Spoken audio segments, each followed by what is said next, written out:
Caros fiéis, que grande alegria poder então iniciar esse tempo tão particularmente rico de graças, que é o tempo do Advento. Eu quero apresentar no meu sermão uma reflexão, uma meditação a partir de coisas que são, na sua maioria, muito conhecidas, mas vale a pena sempre, a cada ano, revisá-las, lembrarmos delas. Então vamos lá. O tempo do Advento é sim um tempo de preparação. Alguns dirão, já antecipando a reflexão, é um tempo de preparação para bem celebrar o Natal. Sim, exatamente isso. Na verdade, é um tempo de preparação para essa festa, mas para muito mais. Nós nos preparamos para acolher a vinda do Senhor. Lembrando que, de fato, houve já a primeira vinda, e é esta que nós celebramos no Natal, sendo que haverá também uma segunda. Na primeira vinda, nosso Senhor veio em total humildade. A humildade do presépio, da manjedoura, da pobreza ali da sua família. Mas, na segunda vinda, é a sua glória que vai se manifestar em toda a sua plenitude. Tendo vindo bem humildemente a primeira vez, virá em toda a sua glória uma segunda vez no final dos tempos, como tivemos a ocasião de meditar no domingo passado, no fim de semana passado. Mas eu devo dizer também, caros fiéis, que entre estas duas vindas, há uma outra, ou tantas outras, que acontecem no cotidiano da nossa vida. E esta visita, ou estas visitas, que nosso Senhor faz a nós no cotidiano da nossa vida, pode ser traduzida, pelo menos com relação à sua atitude, numa frase que nós encontramos no livro do Apocalipse. Quando ele diz: eis que estou às portas e bato.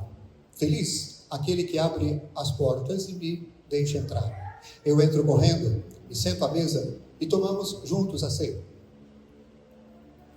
Ora, o que significa estou à porta e bato? A porta do nosso coração, a porta da nossa alma, da nossa vida, da nossa mente, do nosso pensamento.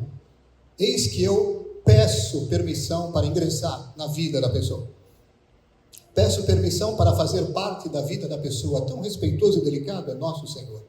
Vejam só, o soberano Senhor, que tem tamanha delicadeza e que diz praticamente assim, eu estou traduzindo: posso entrar, você me deixa entrar. Sim, porque se ele bate a porta, é porque pede permissão para entrar depois que alguém abrir essa porta.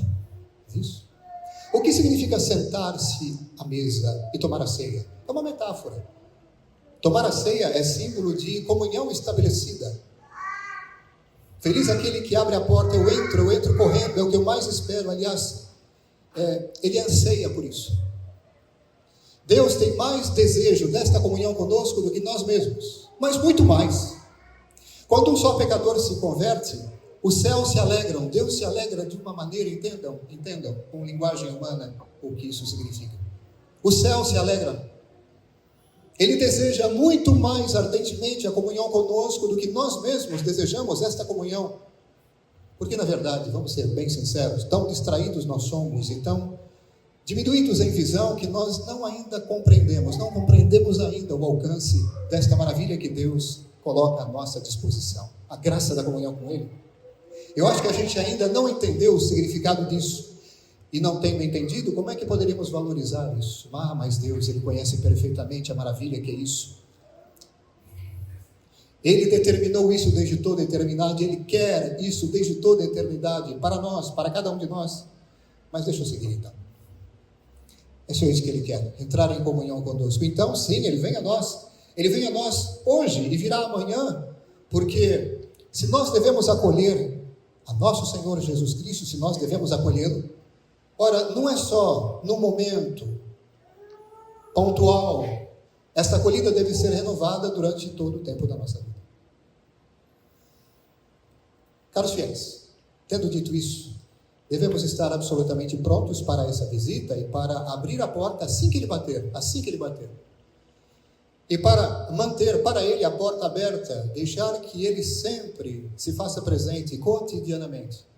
Devemos estar prontos. Ora, o tempo da Quaresma, com toda a sua riqueza de graças, dispõe as nossas almas para este acolhimento constante de nosso Senhor durante o tempo da nossa vida, em preparação deste encontro derradeiro que nós teremos no final da nossa peregrinação sobre a terra.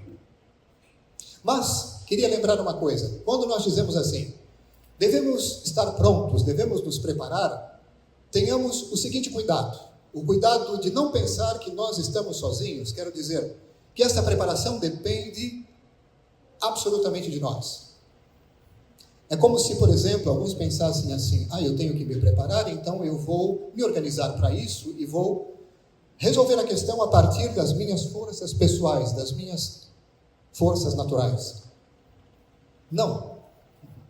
Nós não poderíamos nos preparar para esta vida sem a ajuda de Deus. E os céus nos ajudam bem copiosamente, bem generosamente. Os céus nos ajudam através de uma maneira bem concreta, caros fiéis. Diretamente e indiretamente, através do ministério da igreja, através da igreja de Cristo.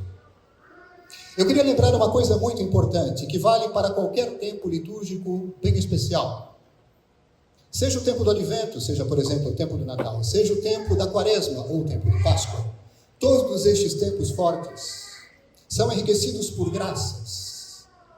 Porque Deus associa a esses tempos determinados pela igreja graças particulares para que a gente viva a preparação ao mistério e o próprio mistério. A este tempo litúrgico de preparação, determinado pela Igreja de Cristo, Deus associa muitas, não poucas graças, que nos ajudam a estar efetivamente prontos para bem acolher o Senhor que vem. Trocado em miúdos, quando, por exemplo, a Igreja de Cristo, pelo poder das chaves, porque ela tem esse poder que foi dado a ela, determina um tempo especial de preparação, os céus dizem amém. Tudo o que ligares na terra será ligado no céu, disse nosso Senhor. E se a igreja então determinou esse tempo de graças, os céus dizem amém, associando a este tempo graças especiais para que a preparação seja efetiva em âmbito sobrenatural. Eu quero agora, falando de preparação, utilizar duas imagens que nós tiramos das Escrituras, de maneira bem espiritual, claro. Preparar o coração para receber o Senhor significa fazer do nosso coração, em primeiro lugar, uma manjedoura. Claro que nós teremos, ainda no tempo do advento, depois do tempo do Natal, ocasião de aprofundar essa questão, esta imagem, esta metáfora ainda. Façamos do nosso coração uma manjedoura acolhedora para nosso Senhor, pela humildade autêntica e pela fé também autêntica. Mas façamos do nosso coração também um trono, sendo ele rei. Façamos do nosso coração um trono pela caridade e obediência amorosa a ele. A esse propósito, eu gostaria de comentar algo com relação ao coração de cada um de nós como um trono. Sim, o nosso coração, entenda, a nossa alma, o nosso ser, foi feito para acolher a Deus, e Deus deve reinar absoluto em nós. O nosso coração é como, ou deveria ser, deveria ser como um trono. O problema é que ele, se apresentando já como um trono, ele muitas vezes se encontra ocupado, não por Deus, por nós mesmos. Quantas vezes nós, não cumprindo o primeiríssimo mandamento, que nos manda amar a Deus sobre todas as coisas, ou então aquela exortação, e mais do que isso, aquela ordem do Senhor de buscar em primeiro lugar o reino dos céus, não fazemos isso. Não colocamos a Deus em primeiro lugar. Não amamos sobre todas as coisas. E não buscamos em primeiro lugar o seu reino, mas outras realidades secundárias, terciárias, não sei. E nós então ocupamos o seu trono com coisas ou pessoas que não são o rei que deve ocupar esse trono. Não nos aconteça isso, caros fiéis. Então faz parte dessa preparação desocupar o trono para que somente ele o ocupe. Quais são os meios? Os meios são muito conhecidos. E nisso eu renovo o que eu disse no início. Estou fazendo aqui com vocês uma meditação, apresentando coisas muito conhecidas, talvez num conjunto diferenciado, mas coisas conhecidas. Quais são os meios? Em primeiro lugar, a oração. Depois, a vigilância. Reparem como nosso Senhor associa bem intimamente uma coisa a outra. Orai e vigiai, para não cairdes em tentação. Faz parte desta preparação um recurso generoso à oração. e a atenção a essa atitude fundamental de vigilância, que faz tanta falta hoje, nos tempos atuais, em que somos tão distraídos. Vigilância, aquela atenção necessária para reconhecer o bem e abraçá-lo, identificar o mal e rejeitá-lo. Para isso serve a vigilância. Depois a mortificação. Mortificação significa saber renunciar, saber abrir mão. Por exemplo, renúncia em primeiro lugar a tudo aquilo que é mal. Esta renúncia é obrigatória. Renúncia ao mal moral, aquilo que leva ao mal, as ocasiões que nos fazem cair nisso. Mas, permitam-me, caros fiéis, não é só questão de renúncia do mal, é renúncia também daquilo que é lícito. Quantas vezes nós renunciamos àquilo que é lícito para expiar os nossos pecados ou adquirir um maior autodomínio? Sempre com a ajuda de Deus, cooperando com a graça de Deus, é muito importante lembrar disso. Estou falando aqui de penitência, sim, estou falando de mortificação, coisas concretas como a abstinência, jejum. Que eu não me esqueça do recurso aos sacramentos. Não tem como preparar o coração sem os sacramentos, que são meios de santificação. Recorremos a estes meios, caros fiéis: oração, vigilância, mortificação, sacramentos e outros elementos de uma vida espiritual e ascética rica. Para quê? Para 3 coisas, essencialmente: para aquisição ou recuperação, conservação e aumento ou incremento, em primeiro lugar, da graça maior, a graça santificante, mas também das virtudes, principalmente sobrenaturais, em 3 grupos: as virtudes teologais, fé, esperança e caridade; as virtudes teologais, as virtudes morais mais importantes, e as derivadas destas últimas, principalmente a humildade e a obediência de coração. Dentre as virtudes morais, eu destaco estas hoje para nós, neste tempo e processo de preparação para bem receber o Senhor: a humildade e a obediência de coração. Sim, caros fiéis, trata-se de verdade de um verdadeiro tempo de preparação espiritual. E reparem, não só para viver bem uma festa, pontualmente falando, 24, 25 de dezembro. É um tempo rico de graças que nos permite viver bem a nossa vida e avançar a passos largos no caminho, na senda da nossa santificação. Para isso servem esses tempos fortes.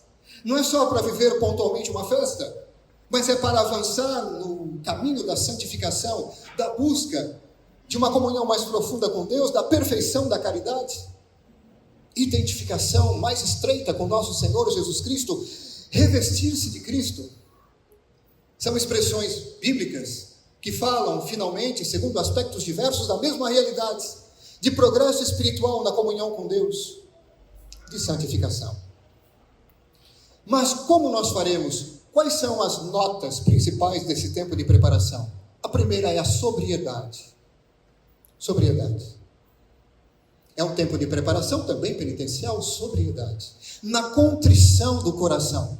Contrição significa esmigalhar, um coração não endurecido, mas esmigalhado, que se compadece, que se comove e que reconhece o mal e que diz: foi mal, Senhor, foi mal ter-vos ofendido. Reconhecendo que Ele veio a primeira vez justamente para nos livrar do mal moral, do pecado, e depois da sua consequência maior, que é o inferno, do domínio do demônio. Vocês sabem isso, claro. Bom, sobriedade, contrição, mas também, caros fiéis, vamos nos lembrar, nesse tempo, de maneira especial, uma autêntica alegria, alegria espiritual, alegria profunda, espiritual, que não tem nada a ver com uma alegria mundana. E nesse sentido, eu busco nas Escrituras uma expressão. Quando o apóstolo nos exorta, dizendo assim: alegremos-nos. Alegremos-nos, pois o amado de nossas almas, o nosso Redentor, dignou-se vir, digna-se vir, e virá ainda a nós. Se a gente parar para pensar no que isso significa, que motivo de grande alegria. E quando Ele veio, o amado, o que Ele traz consigo? Ele traz o seu amor, a sua redenção, os seus múltiplos auxílios, a vida eterna, a sua consolação. Vinde a mim, todos vós que estáis cansados e fatigados, e pedais sobre pesados fardos, eu vos darei paz, descanso, consolo.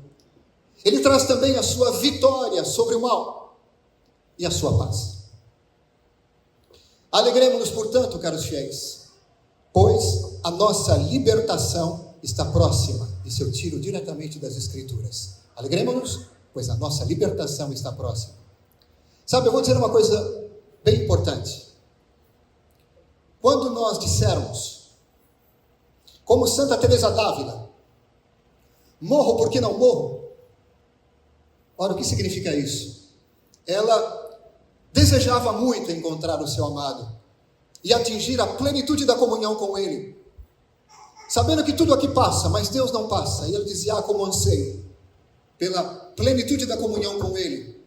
E eu sei que estando bem firme na fé e na graça, é só mesmo passando pela morte, então, quando Deus quiser, estou pronta e anseio por isso. Morro porque não morro. Diz o salmista, minha alma tem sede de Deus e anseia pelo Deus vivo.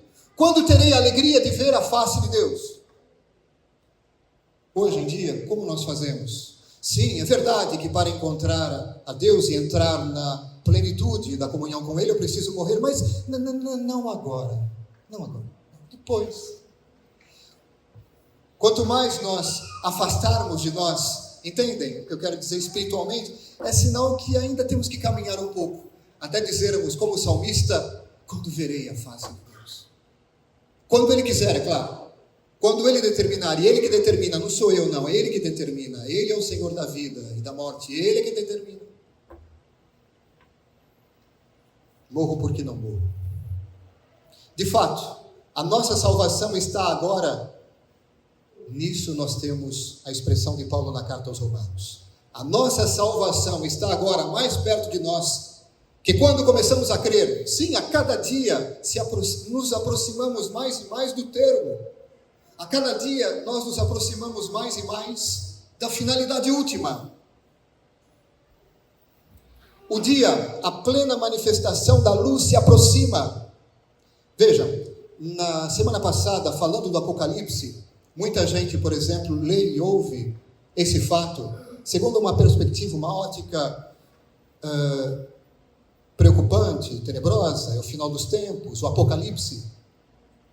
Vamos agora nos lembrar do aspecto positivo disso tudo. Nós nos aproximamos da meta. E como é bom estar preparado para isso. E aqui eu simplesmente vou fazer eco à exortação do apóstolo na mesma carta aos Romanos. Rejeitemos, caros fiéis, com convicção, ajudados por Deus, rejeitemos as obras das trevas, cinjamos, vistamos as armas da luz. Como convém ao dia, procedamos honestamente, sem orgias nem embriaguez, sem devassidão nem luxúria, sem disputas ou ciúmes e todas as outras desordens morais. Deus nos livre delas. Para isso Ele veio. Ao contrário, revistamo-nos de nosso Senhor Jesus Cristo. Até aqui literal, o que diz Paulo. Façamos isso, caros fiéis, sempre com o auxílio dos céus e de maneira especial, com o auxílio da nossa boa Mãe do Céu, a Santíssima Virgem Maria, Mãe do Rosário. Nossa Senhora do Rosário. Amém. Louvado seja nosso Senhor Jesus Cristo. Em nome do Pai, do Filho e do Espírito Santo.